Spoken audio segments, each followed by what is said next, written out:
Seja muito bem-vindo, seja muito bem-vinda ao Clotocast. Eu sou Messias Rodrigues, profissional de educação física, e esse podcast existe para provar que o exercício não é sobre estética, é sobre estratégia de vida. Aqui a gente entende que o corpo fala, sente, se adapta e, quando bem orientado, ele se fortalece até nos cenários mais desafiadores. E no episódio de hoje, o papo é literalmente sobre o movimento que sustenta, força que acolhe e treino que respeita. Porque nem toda evolução vem do peso que você levanta, mas da forma como você aprende a se levantar. Nossa convidada de hoje é a Jéssica Bispo, profissional de educação física, pós-graduada em lesões e doenças musculoesqueléticas. Hoje ela atua como personal trainer focada em mulheres, saúde, qualidade de vida e emagrecimento. Alguém que não apenas estuda o corpo, mas vive na prática o que é se adaptar, se cuidar e seguir em movimento, mesmo quando a vida muda o roteiro.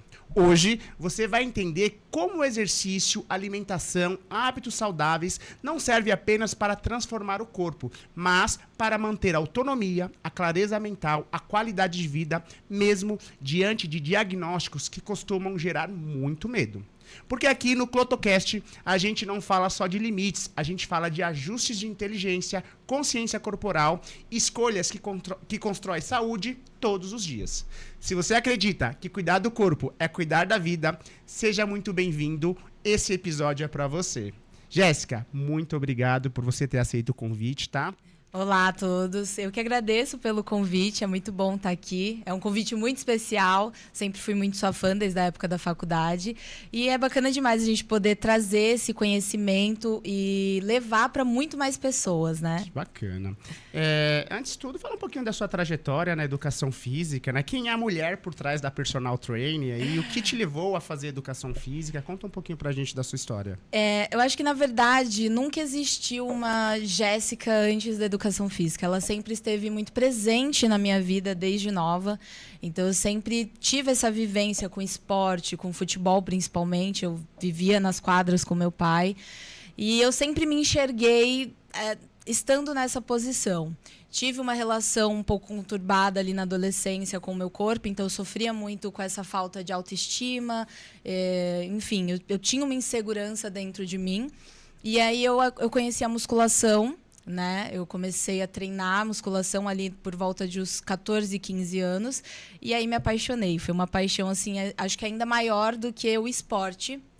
E depois que eu comecei a treinar, eu enxerguei a educação física ainda mais presente, tive a decisão de, não, é isso que eu preciso viver, é isso que eu preciso fazer para levar essa coisa da saúde, do bem-estar para ainda mais pessoas e mostrar para elas o quanto isso me fez bem, também pode fazer bem a elas. Que bacana. E em que momento da graduação você percebeu que seria interessante trabalhar diretamente com saúde, qualidade de vida, especialmente com a parte das mulheres, né? Sim.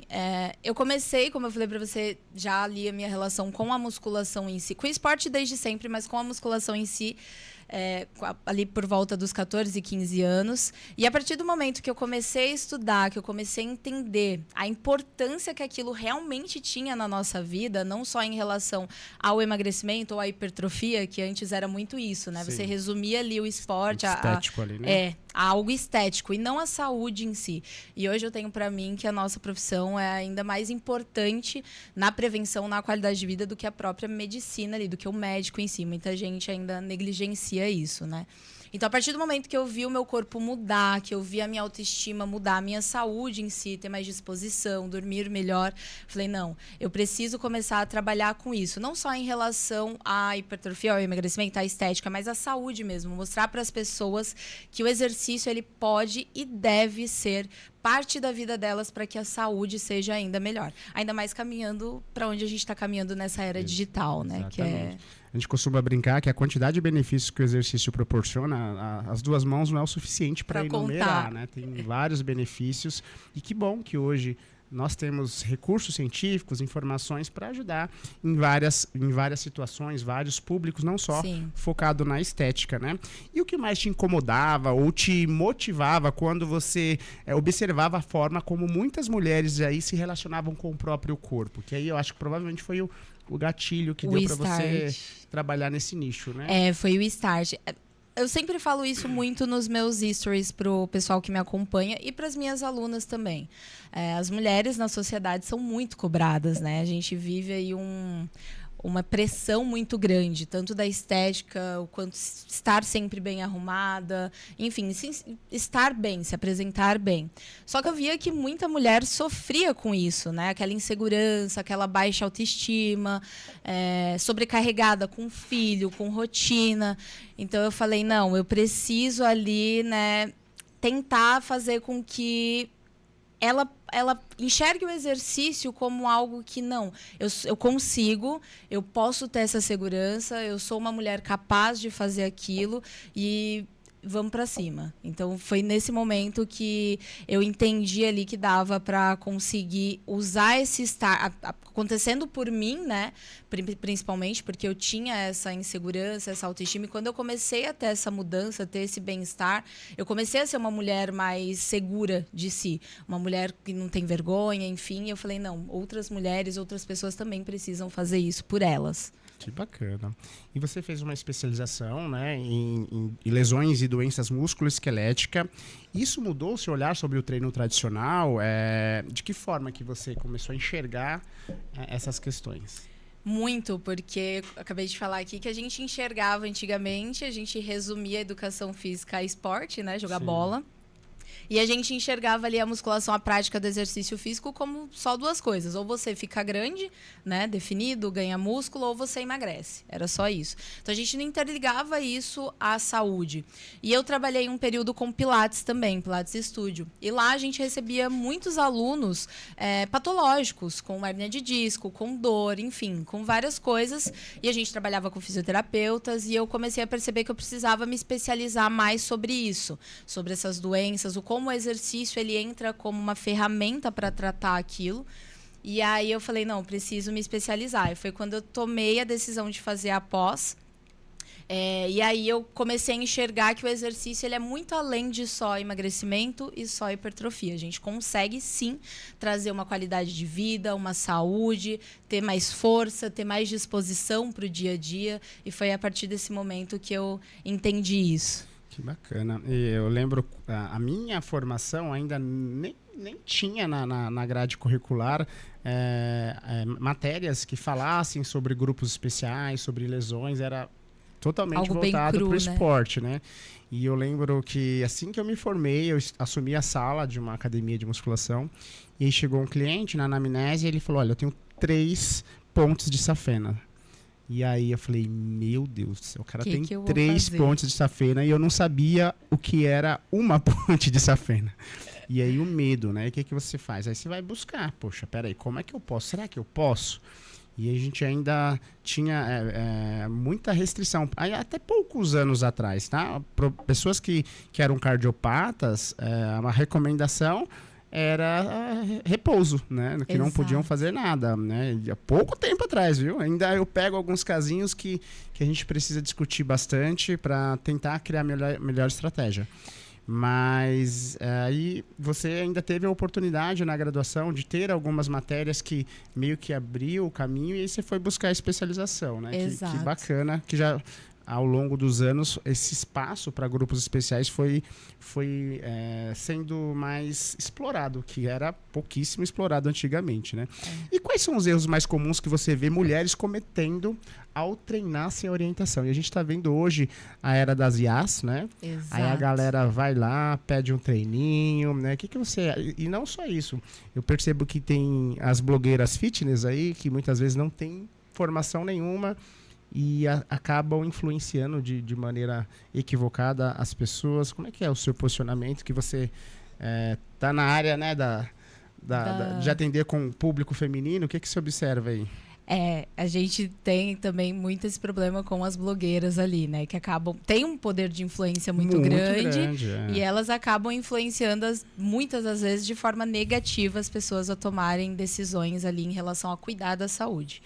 Então, o principal ali, inclusive eu recebi essa semana até uma mensagem, eu contei nos stories isso, de uma mulher que me procurou E ela veio pedindo ajuda porque você comentou das IAs, ela pediu um treino para IA no chat GPT. E ela falou, eu coloquei ali a minha idade, minha altura, meu peso, e ele montou um treino para mim. Eu fui tentar, só que eu vi que não é bem assim, né? Era um treino bem genérico e eu vi que não ia adiantar.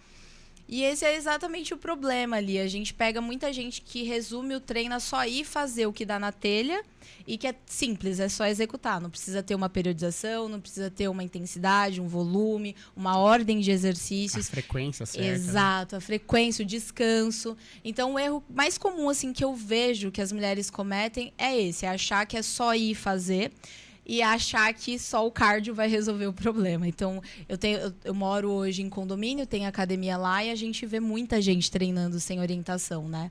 E elas descem, elas fazem tudo aleatório, vai pra esteira, acaba executando exercícios de maneira errada, que esse é um grande problema. Então, assim, o principal erro é esse, é você achar que você pode ter o suporte somente ali do IA e você vai fazer algo genérico que vai funcionar sem respeitar tudo isso que a gente acabou de falar aqui. E aí está surgindo um novo nicho para nós, profissionais de educação física, né? Que a gente estava batendo papo com o Jackson, ele trabalha com consultoria e mentoria. E é engraçado que a forma que ele trabalha com a consultoria, ele desmembrou. Então, ele vai lá e faz a consultoria para os seus clientes e também a mentoria para os clientes. Então, se o cliente vai lá, passou com um nutricionista, e às vezes não está muito claro, ou com algum outro profissional, e ele dá essa mentoria também para explicar. Então, uma nova área aí pro personal trabalhar é consultoria de IAs. A galera vai montar o treino na IA e vai perguntar se o treino é bom. Então você cobre por isso, ganha um trocado aí que vai ser um espaço bacana para ser trabalhado agora. Que vai então servir, quando a galera né? vir com um treino de IA, o que você acha desse treino? Opa! Espera aí, compra a minha tanto mentoria aqui que eu vou te ajudar a explicar exatamente. direitinho. E acontece muito isso. Eu lembro uma vez que um colega de profissão, né, professor, ele falou, eu quero, entrar no meio de competição, quero crescer, ficar grandão e tal. Você monta um treino para mim? Eu falei, olha, monto sim, a gente faz, ou através de presencial ou consultoria, posso fazer uma consultoria para você. Passou um tempo, deixou isso para ele e falou, olha, eu vi um cara na internet, eu gostei muito dele, e o cara me montou um treino e uma dieta. Você pode ver pra mim? Eu falei, claro que eu posso. Você vai comprar minha consultoria que eu vou te explicar sobre o treino. Você vai ter uma consultoria da consultoria. É isso É mesmo. óbvio que as pessoas confundem um pouco, né? O que a gente tá fazendo, desvalorizam um pouco o nosso trabalho. Exato. E vem com aquela questão de amizade só, né? Isso acontece muito com amigos, família. E elas acham que é simples, né? Que é fácil. Então acham exatamente o que você falou, desvalorizam. Então, assim, ajuda aqui rapidinho. Só você olha aqui, vê se tá bom. E não é bem assim. A gente sabe que é muito mais complexo. Varia do indivíduo, do nível de treinamento. Requer ali o mínimo de conhecimento para que você respeite as individualidades para conseguir aplicar alguma coisa para ele. E o que eu aprendi ao longo dos anos tentando ajudar as pessoas. Quando as pessoas elas não têm condições, você quer ajudar, poxa, no momento ela não tá bem e tal, mas ela precisa de uma orientação, precisa mudar de vida, financeiramente ela não está organizada, eu vou ajudar, o dia que ela estiver organizada, ela vai ver que o trabalho é bacana e pode, né, levar em consideração isso e fazer algo melhor. Só que o que acontece? Quando você ajuda essas pessoas, quando elas têm dinheiro, a primeira coisa que elas fazem é pagar para outra pessoa. Então, dica, não faça nada de graça. Porque quando essas pessoas tiverem dinheiro, ela vai pagar para outras pessoas e não vai pagar para você. É isso mesmo, desvaloriza. Você mesmo se desvaloriza, porque ela não te enxerga como uma autoridade. Exatamente. Então ela vai preferir comprar do seu concorrente do que de você, que ajudou ela ali naquele momento que ela mais precisava. Complicado, né? É. Com o conhecimento das lesões musculoesqueléticas, te ajuda a prescrever treinos que são mais seguros e eficientes para o emagrecimento. E a gente percebe que as pessoas buscam para emagrecer um desespero muito grande e topam fazer qualquer coisa que muitas vezes expõe a riscos. Né? Então, eu não sei se você chegou a ver aquela moça que estava fazendo o abdominal morceguinho, que você fica de ponta cabeça. Pendurada na barra. Ela caiu, barra. sofreu uma fratura nas vértebras, ficou com sequelas, né, de movimento. Então, assim, são coisas gravíssimas. Como é que é a sua visão? Coisas absurdas, Sim, né? sim.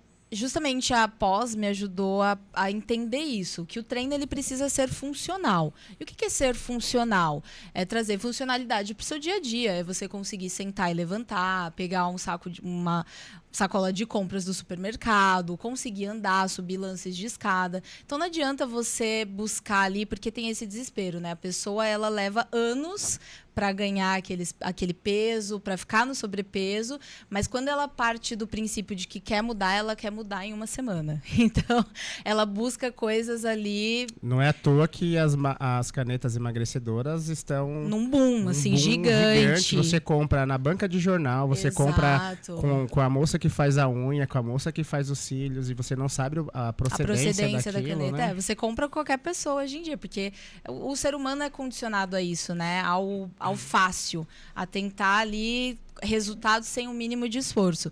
Então, eu vejo que, levando em conta o mundo em que a gente está caminhando hoje, muito tecnológico, as pessoas mal se movimentam, passam a maior parte do dia sentadas. Então, assim, uma pessoa chega em você, é muito difícil uma pessoa que não sente absolutamente nada, que não sinto nenhum tipo de dor. É muito difícil, assim, eu atendo acho que 90% das alunas que eu tenho, 90% tem alguma dor, seja lombar, seja no ombro. Então, após ela aumentou essa gama para que eu consiga entender isso e adaptar o que precisa ser adaptado, tornar o treino mais funcional, o treino mais seguro ali para ela também, sem essa moda de invencionismo, sem você ficar inventando, igual você comentou, abdômen morceguinho, porque o que aquilo vai te gerar como ali. Se fosse melhor, né? Exato. Eles têm essa impressão, pega mais, né? Olha, isso aqui e vai me melhor. dar mais resultado. Faço, professor? Olha esse exercício, por que não tem no meu treino? Então, eles não entendem toda a analogia que a gente faz, o cuidado, as restrições que a pessoa tem, o período de evolução que ela se encontra. Que precisa ser respeitado também. E ela acha que aquele exercício, por que eu não faço? Né? É melhor, e não é bem assim. Às vezes não tem necessidade, o risco que você vai gerar para a pessoa, né? E a grande maioria dessas pessoas, é o que você falou, vem da influência ali da internet, né? Das blogueiras. Viu a blogueira fazendo, acaba se espelhando, e a gente tem muito esse problema hoje em dia, que é a comparação.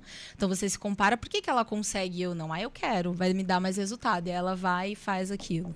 E às vezes a mente, né, você acha que mentalmente você consegue. Quando você vai fazer, você fala, opa! Não é pra mim, E né? às vezes você descobre isso com uma lesão. Exato. Você descobre da pior forma ali. Da pior forma, né? Pior forma. Exatamente. E na prática, qual a diferença entre treinar para emagrecer e treinar para a saúde e para a longevidade? A gente percebe isso também no meio esportivo, né? Atletas, tá? O cara treina para performance, é totalmente diferente, até porque o cara atleta de alto rendimento muitas vezes não é sinônimo de saúde.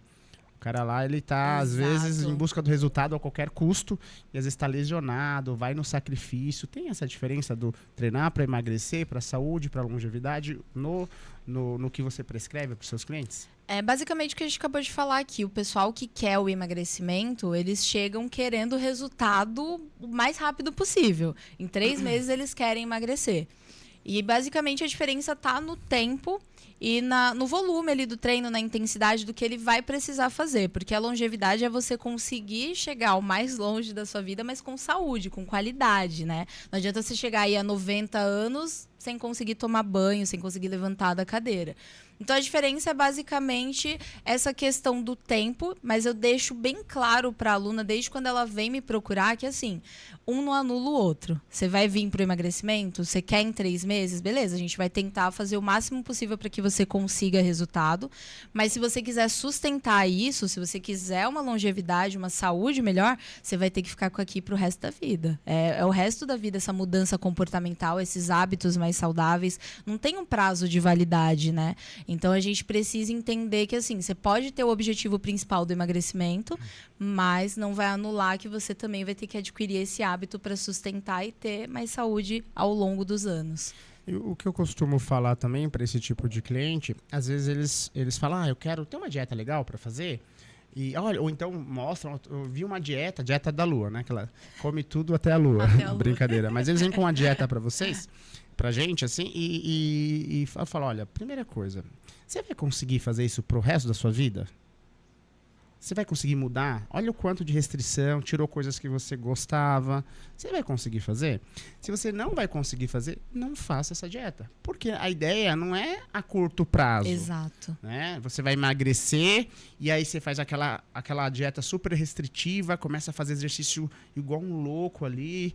E aí, só que aquilo não é a sua rotina. Você não vai dar conta para manter aquilo por muito tempo. Exato. E aí, o que acontece? Você abandona, entra no efeito sanfona, engorda tudo de novo, e aí começa a ter problemas, né, cognitivos, emocionais, por conta começa a causar ansiedade, angústia, vai vira uma bola de neve.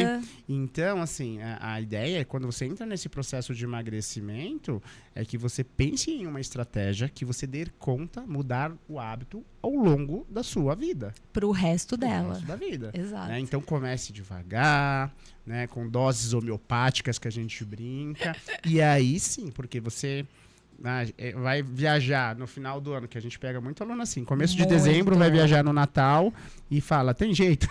Não vai dar. Quero ali em 15 dias antecedendo o Natal, Não vai dar, então tem que mudar uma chavezinha ali, entender mesmo. Que é mudança de hábitos ao longo do tempo. Não é só um prazo. E você comentou aí do efeito sanfona, esse inclusive é um motivo para o efeito sanfona acontecer, né? As pessoas elas entram aí com uma restrição muito grande, com algo que elas não conseguem sustentar por muito tempo.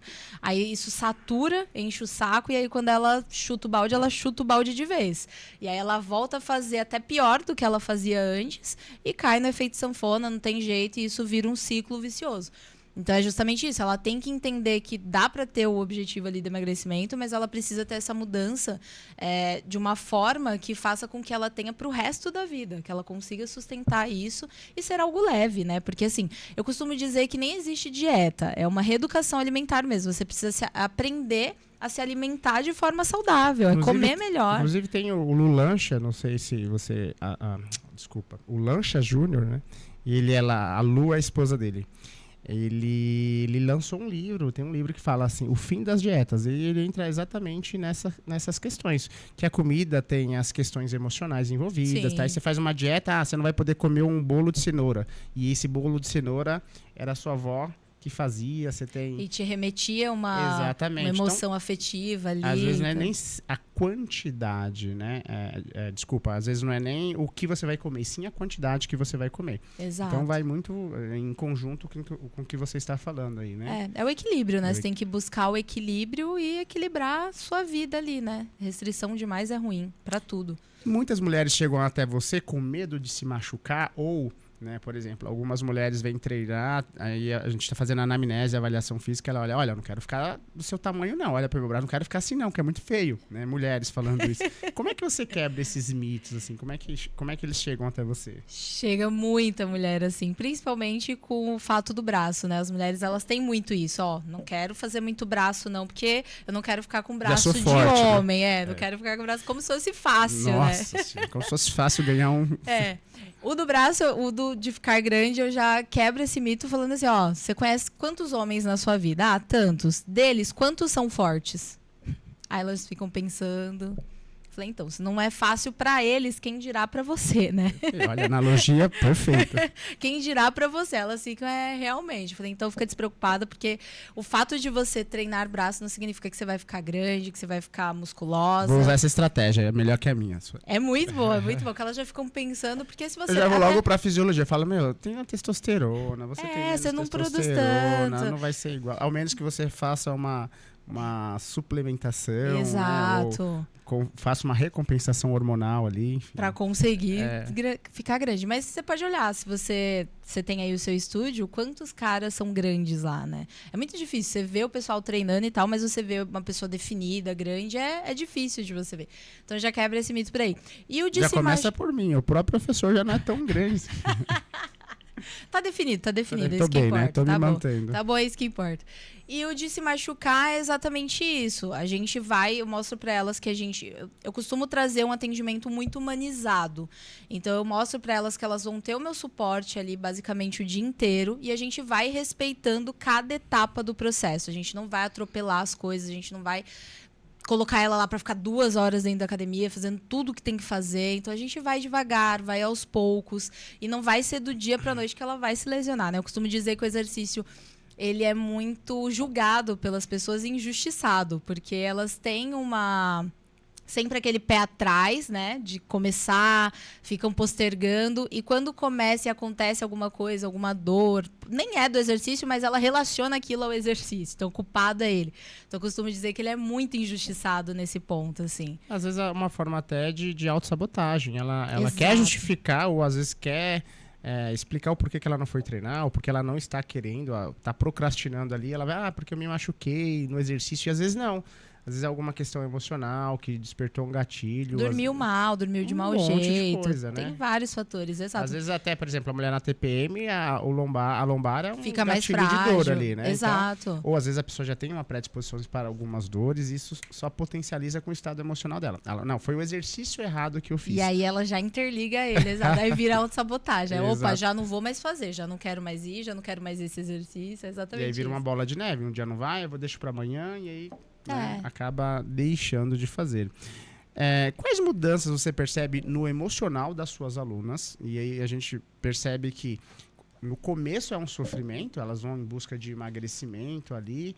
E aí, quais essas mudanças emocionais quando elas percebem que o exercício deixa de ser punição, porque no começo, e dependendo da forma que ela vai começar, é muito restritiva, ela Sim. quer muito ali, se esforça muito, e começa a virar cuidado. Cara, a principal mudança, eu fiz até uma anamnese, eu tava em um lançamento e eu pedia para elas responderem um questionário para mim, né? Pra gente entender como estava o emocional daquela pessoa, daquela mulher ali. Porque, como eu disse lá no início, as mulheres elas têm uma pressão muito grande, estética, uma cobrança muito grande. E eu fiz uma anamnese com várias perguntas e tinham lá várias perguntas sobre o que incomodava ela em relação ao corpo, né? Como ela se sentia. E muitas delas colocavam que até o sexo atrapalhava. Elas tinham vergonha daquilo, elas apagavam a luz. Então tinha aquela insegurança, aquela infelicidade. E elas transpareciam que estavam bem. Quando ela começa a ter essa mudança de fato no corpo, na saúde, na autoestima dela, ela começa a se sentir uma mulher muito melhor, uma mulher mais poderosa, eu diria assim. Então ela mostra um poder maior, sabe? E eu vivo isso com alunas que têm resultado. Elas são alunas que ficam ali para tirar foto, porque eu peço foto para elas, né, para avaliar a postura, enfim, se tem algum desvio postural. Tem algumas que ficam mais receosas de me mandarem foto e depois que elas começam a ter essa mudança, essa transformação, o exercício deixar de ser um sacrifício e virar ali algo rotineiro, elas me mandam as fotos sem eu nem pedir. E assim, arrumadas, lindas, que sabe? legal. Mostrando a barriguinha, coisa que antes era assim um Olha tabu só. para elas. É algo transformador na vida da Exato. pessoa, Então, né? assim, transforma assim, de uma maneira muito positiva e eu acho que a palavra emocional é poder. Elas se sentem realmente poderosas ali, sabe? Que legal. Eu não sei se vocês repararam no início do texto, né? Eu falando um pouquinho sobre, dando a abertura do episódio com a Jéssica, eu falei, alguém que não apenas estuda o corpo, mas vive na prática o que é se adaptar, se cuidar e seguir em movimento, mesmo quando a vida muda o roteiro. E eu lembro quando eu estava fazendo uma especialização em exercícios físicos para diabéticos. E aí, cara, muito bacana a aula, trouxe vários dados e eu tentando, já aplicava algumas coisas, porque o número de diabéticos no Brasil é muito grande e a gente sempre pega pessoas com esse problema para fazer exercícios. E eu lembro o dia inteiro com a pessoa, ele falando e o cara autoridade em diabetes. E aí, no final, ele falou, olha... Aí você falou o nome dele e ele falou que e deu casos de criança. Como é que você faz uma criança com a glicemia de 500 e aí está na aula de educação física, ela não pode jogar bola, ela tem que ficar... E ele dando relatos e no final ele falou, olha, eu tenho diabetes desde os meus 3 anos. Então, Caraca. toda a experiência, aí eu falei, caraca, eu tô aqui tentando falar sobre exercício, óbvio, isso não invalida nada, mas assim, eu não tenho o mínimo de autoridade como ele tinha, porque além dele ensinar ajudar as pessoas, ele sofreu aquilo. Sim, ele sentiu na pele, Ele né? sentiu na pele, então o repertório de conhecimento que ele tem é muito maior.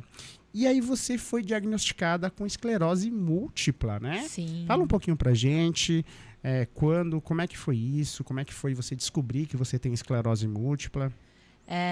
Ironia do destino, né? Falo tanto sobre saúde, sobre autocuidado, e eu falei até essa semana que foi basicamente uma voadora de 2 peitos no meu Com os 2 pés no seu peito, né? Exato. Me deu uma rasteira, assim, me virou de cabeça para baixo. Vai fazer exatamente 1 ano, em março, que eu descobri, né, o diagnóstico de esclerose múltipla. E assim, me arrasou. Eu fiquei acabada, eu fiquei 5 dias chorando copiosamente, compulsivamente, não conseguia parar, não conseguia falar no assunto.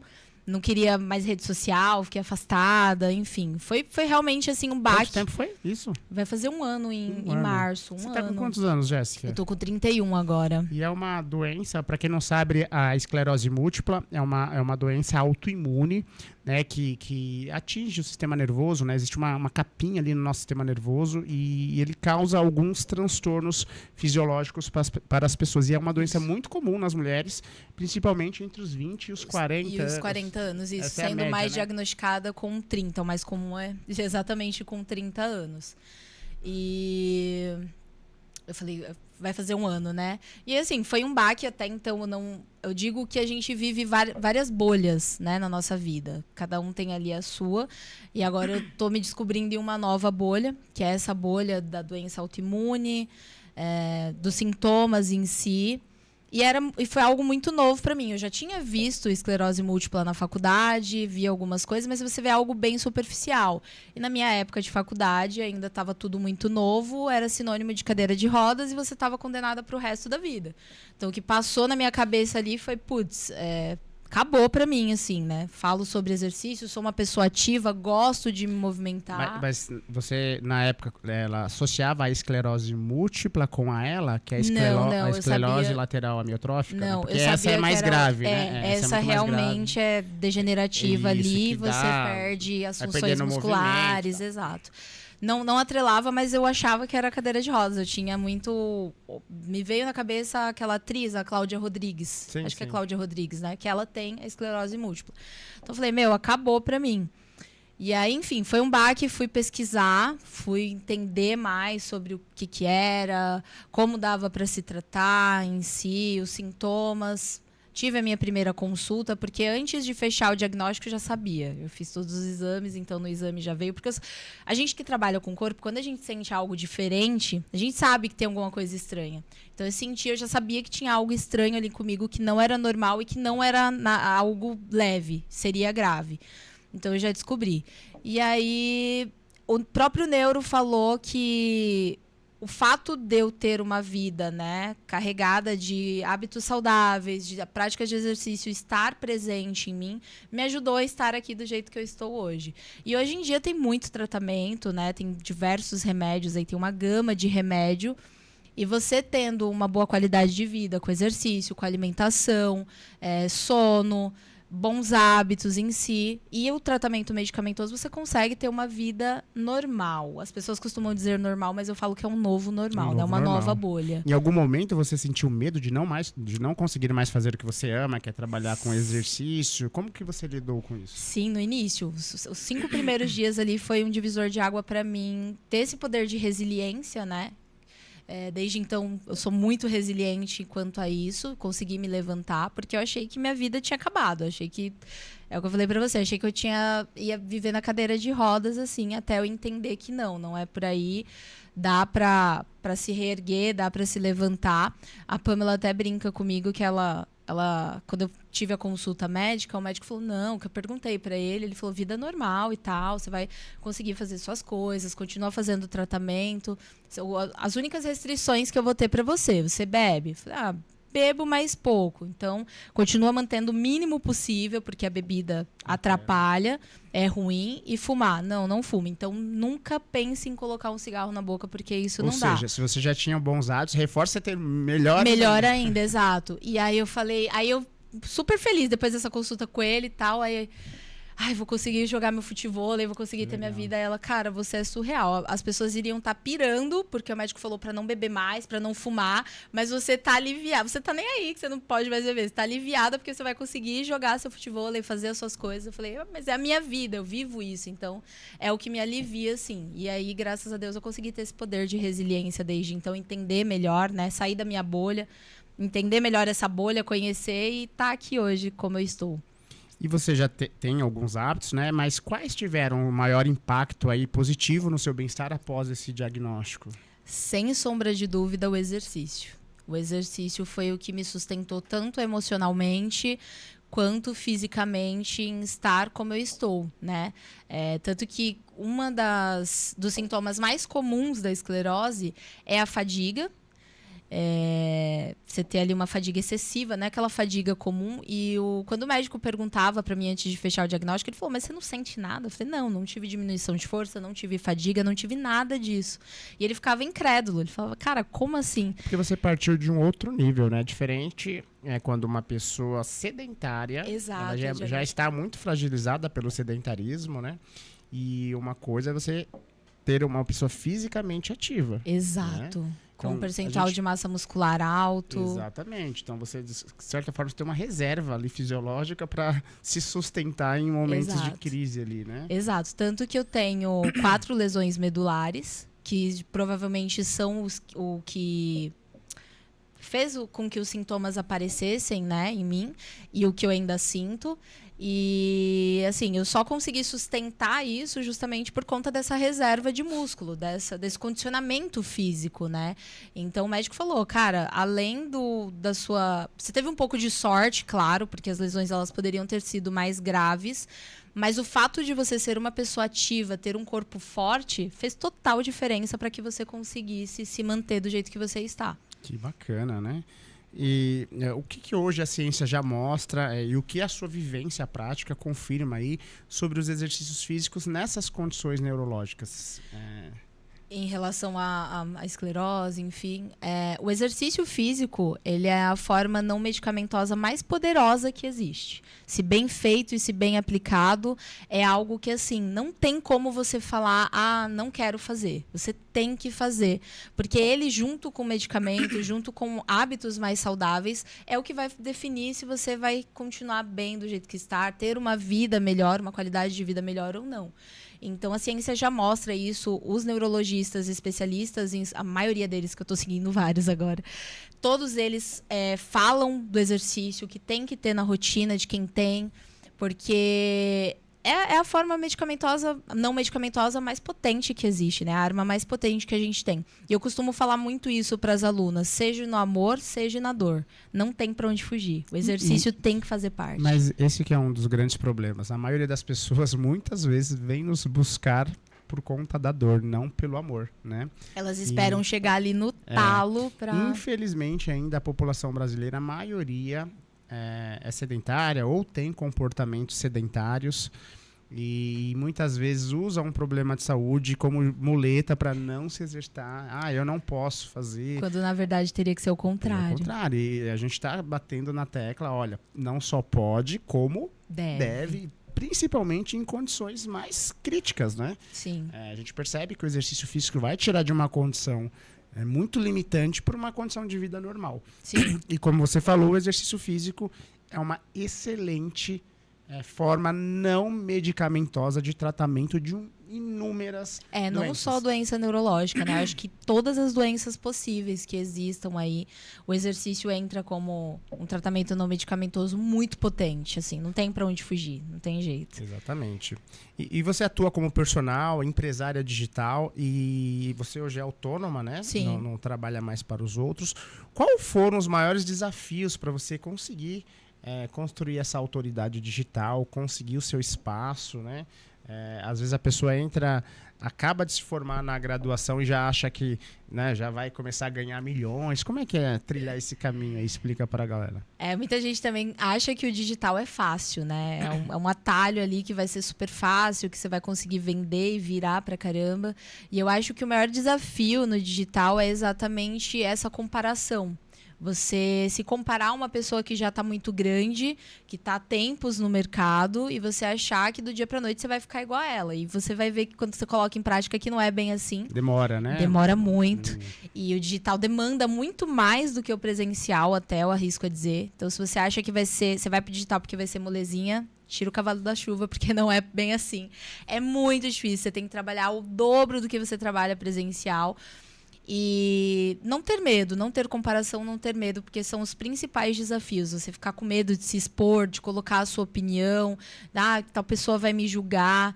Da mesma forma que vão ter 10 te julgando, vai ter outras 20 te apoiando. Então, o digital é um espaço muito grande e você evitar não ter medo de se expor e não se comparar, que são os principais desafios, tem tudo para dar certo.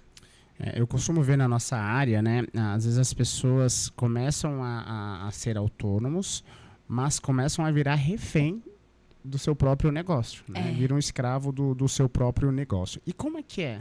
Qual seria uma sugestão aí para equilibrar a produção do conteúdo, né? O atendimento aos clientes, e ter o autocuidado, a pessoa ter tempo de se cuidar, sem entrar em burnout, por exemplo, que é um dos problemas de saúde que afeta bastante o profissional de educação física. Às vezes o cara deixa a imunidade dele, principalmente quem trabalha com aulas coletivas. Sim. O cara dá aula em várias academias. Direto, 4, 5 aulas por dia. O corpo não suporta aquilo. Chega uma hora que ele vai pedir arrego, não qual tem a estratégia para tentar equilibrar essas circunstâncias aí?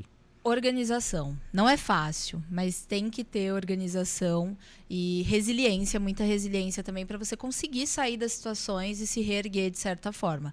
Mas a principal chave é a organização. Se você não tiver essa organização, se você não tirar um dia ali da semana para planilhar tudo, para decidir qual dia você vai gravar conteúdo, os seus horários para treino, e isso ser religiosamente guardado para aquilo. Porque tem muita gente que fala, vou tirar esse horário para treinar, mas aí acontece qualquer coisinha e substitui, né? Principalmente na nossa área, igual você falou. As pessoas, apareceu uma aula aqui, ou algum aluno querendo aqui, vou abrir mão do meu horário de autocuidado e pegar esse aluno. A gente sabe que não é fácil você falar não, né? Muitas vezes você precisa daquilo, mas se você não tiver esse pulso firme, não tem jeito. O burnout vai tomar conta, vai sobrecarregar. Você já fazendo isso, você fica sobrecarregado, é difícil pra caramba. Então, se você não tiver essa organização e resiliência... Até porque o que eu vejo, às vezes as pessoas eles trabalham, né, com movimento, já dão algumas aulas, ou pilates, ou musculação, e já cumpri o meu propósito, o meu treino. Mas às vezes, o que você gosta de fazer, né? Você precisa ver alguma coisa que é para você, para suas necessidades, né? Exato. Porque você tem necessidades diferentes, que nem no seu caso. Você tem uma situação específica que você precisa cuidar. Então, não dá para jogar tudo isso no balaio. E é por isso que muitos profissionais de educação física acabam adoecendo, entrando em burnout, não conseguindo trabalhar de maneira mais apropriada. Exato. A gente falou aqui sobre burnout, falou sobre a esclerose, né? Que mensagem você pode deixar para essas mulheres que recebem um diagnóstico difícil e acham que o exercício não é mais para elas? E aí pode ser qualquer outro tipo de doença que essas pessoas podem ter, né? Tem muita gente que acha que após uma rasteira que a vida dá, o exercício não vai ser para ela, ou por estar acima do peso, né? Eu não me encaixo naquele ambiente, isso não é para mim. E, na verdade, você pode tudo. Você pode tudo. Eu costumo dizer que, assim, você tem uma situação, você tem que analisar ela da seguinte forma. Eu consigo controlar aquilo? Consigo. Então, o que eu tenho que fazer para controlar? Eu vou lá e vou controlar. Eu não consigo? Então, o que eu posso fazer para lidar com aquilo de uma maneira melhor? Que é o meu caso, assim, né? Então, eu vou... Aí eu tenho... A partir disso, eu tenho duas escolhas. Eu vou fazer o que tem que ser feito, ou eu vou deixar para lá e seguir do jeito que tá, indo de mal a pior. E aí o poder de decisão é seu. Então, não é um diagnóstico que vai te definir, não é algo que vai te resumir, mas você precisa escolher fazer diferente para que você consiga seguir melhor dali em diante. E não pense que o exercício não é para você, porque ele é sim. Com certeza, né? E você você fechou um nicho, né? Um nicho de mulheres. Sim. Por que a nossa área ela é tão ampla, né? A gente consegue trabalhar com vários públicos. Por que você escolheu o público feminino para fazer? Pela identificação, assim. desde que eu comecei a trabalhar por conta, a maioria das pessoas que me procuram são mulheres. E por eu já ter passado por várias fases, a fase do sobrepeso, eu nasci com quase 5 quilos, então eu já vivenciei isso, eu sei o quanto é ruim você estar nesse lado, né? TPM. Então eu vejo que não generalizando, mas alguns homens, eles não têm essa delicadeza de saber lidar ali com a mulher. Então, é de colocar o pé no freio, né? exato, Principalmente. tipo assim, ela não tá ó, bem aí. Não, mas não. ali você planificou que é um dia de treino de choque, por exemplo. É um treino mais intenso. Mas ela não tá bem, e aí cara. você não, mas vamos lá, você consegue, né? Tem que... Exato. Então, eu acredito que essa identificação ali com as mulheres, sabe? E essa vivência me fez fechar esse nicho pra elas, assim. E no caso, né, como que você acha que o exercício... A gente percebe que a mudança emocional das mulheres oscila muito ao longo dos dias, né? E Sim. como o exercício físico, ele pode ser uma ferramenta ali de autoestima e não só de estética, porque mulher tem um apelo estético muito forte quando busca, né, o exercício, né? Muito, muito, por conta de toda essa demanda da sociedade aí, com essa pressão, né, de sempre estar bem, sempre estar bem vestida, sempre estar bonita. Então, a partir do momento que elas entendem que o emagrecimento, a estética, ela vai mudar e vai ser algo positivo, beleza, mas também vai ter outras coisas para a autoestima dela melhorar. Ela vai ficar mais forte, ela vai ter mais resistência, ela vai ter mais condicionamento para brincar ali com o filho dela e aproveitar momentos de lazer. Então, eu acho que a gente não pode resumir o exercício só à estética, única e exclusivamente. E a partir do momento que eu consigo mostrar isso para elas, que vão ter outros benefícios além da estética, ela consegue abrir um pouquinho mão daquilo. Não, eu tenho que respirar, não posso só focar naquilo. Até porque se você vai só com o objetivo de focar na estética, você acaba se frustrando, né? Porque você quer tudo muito rápido. E às vezes a estética, o seu corpo, é o último quesito que vai mudar ali. Mas você está tendo resultado em outras coisas. Você está ficando mais forte, você está ficando mais bem-humorada, você está dormindo melhor. Então, a partir do momento que eu consigo mostrar para elas esses outros pontos que vão melhorando na rotina e vão ficando melhor, ela começa a tirar um pouco esse peso da estética. Só preciso da estética. E como que... provavelmente você vai atender mulheres que são mães, Sim, né? E tem aí existe uma nova rotina.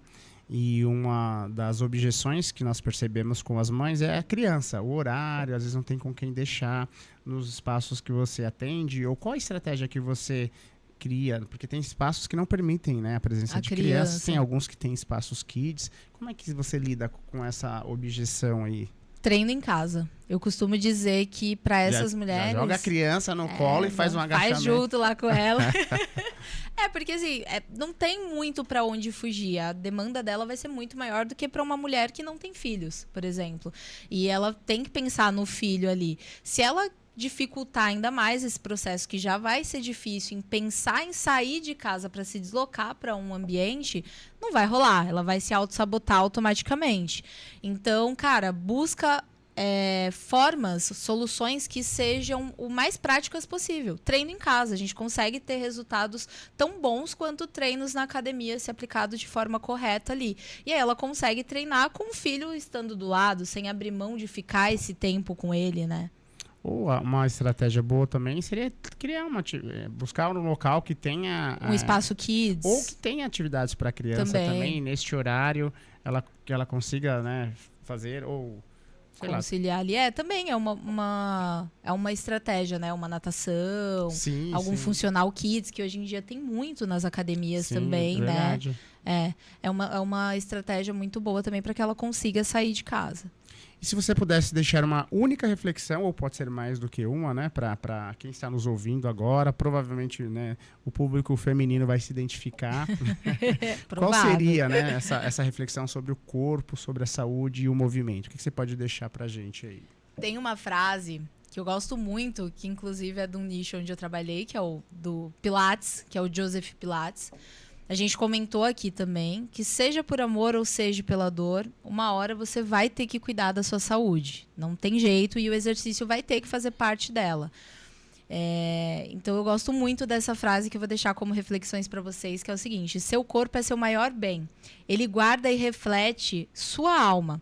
cuide dele como se fosse uma pedra preciosa. Então, cuida do seu corpo com mais carinho. Ele precisa desse cuidado para sustentar você por muito tempo. É o que eu sempre falo, né? Às vezes as pessoas cuidar do outro ou fazer pelo outro é sempre mais importante. Então, às vezes eu vejo inúmeras vezes isso. A pessoa é uma boa esposa, é uma boa mãe, é um bom filho, mas quando tem o autocuidado é sempre negligenciado. Ela sempre se deixa para lá. Sempre se deixa, né? E não percebe que é uma joia. Que precisa ali de cuidado, e né? até para você cuidar do outro, você precisa estar bem, né? Eu tive uma aluna, inclusive você entrou nesse quesito de você sempre cuidar do outro, sempre servir o outro, né? E acabar se deixando de lado. E eu acho que nesse ponto, você ser um pouquinho egoísta vai fazer bem. Eu tenho uma aluna que ela tinha filhos e o marido, ele estava achando ruim dela se cuidar, ela deixar os filhos para fazer as atividades e fazer ali a musculação e tal. E ela virou para ele e falou, e isso me marca muito até hoje. Mas se eu não me cuidar, se eu não estiver bem comigo mesma e acontecer qualquer coisa, eu adoecer, quem vai cuidar dos meus filhos? Eu preciso estar bem primeiro para que eu consiga me dedicar a eles, a cuidar deles. Então eu preciso me cuidar. E você falou assim, falou do egoísmo, né? Por valores morais, eu acredito. O egoísmo é uma palavra muito pesada para algumas pessoas, né? E acham ruim, né? Em alguns momentos, ser egoísta é importante. Saber dizer não é importante. E eu percebo que muitas pessoas têm essa dificuldade. Né? Muito essa Porque trava. é uma questão de autocuidado mesmo. Você precisa ser egoísta para você seguir em frente, né? Então, moralmente pode não ser bem visto. E a gente não está falando daquele egoísmo que você vai fazer o mal para a pessoa, próximo, não, é algo para você, né? Voltado para o seu autocuidado, para você sair de uma inércia. Então, nesse sentido, eu acho que é importante, né? E como é que faz para a gente te achar aí, saber um pouquinho mais do seu trabalho, te conhecer um pouquinho mais? Deixa seu contato pro pessoal. Eu tô lá no Instagram, é onde eu tô mais presente, mas tenho também YouTube, TikTok. E no Instagram, o meu arroba é Jéssica_Bispo com 2 Is. É só me procurar lá, tem muito conteúdo bacana, muita dica para vocês que são mulheres e estão querendo ter essa virada de chave do autocuidado, de cuidar da saúde, de ter uma relação com o corpo melhor. Então não deixa de seguir lá que vocês não vão se arrepender. Bom, galera, chegamos a final de mais um episódio do nosso Clotocast. Agradeço demais aí pela paciência de vocês, pela audiência. Gostaria muito que vocês ajudassem. Se você acha que esse conteúdo é importante para você ou para alguém que você conheça, siga o nosso canal, comente aí, compartilhem com mais pessoas. Sabemos que o algoritmo do YouTube, ele não entrega, ele prefere entregar entretenimento para as pessoas e um conteúdo que é mais voltado para a saúde científica, a gente percebe que tem uma certa resistência. Então, a gente depende da ajuda de vocês aí para fazer esse canal crescer cada vez mais e trazer mais conhecimento, mais conteúdo bacana, como foi o de hoje, né? Muito enriquecedor. Eu agradeço demais pela sua presença, viu? Valeu. Foi um prazer.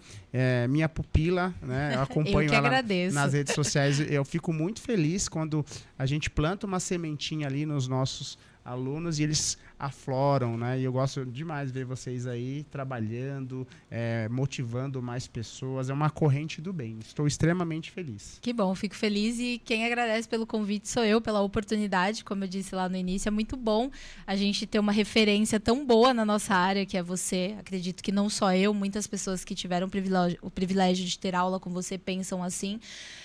Tendo essa ideia e dando esse suporte, essa oportunidade para que a gente consiga trazer mais conhecimento ainda para as pessoas. Então, muito obrigada pelo convite, foi ótimo. Galera, mais uma vez, um abraço, um beijo a todos vocês. Até a próxima.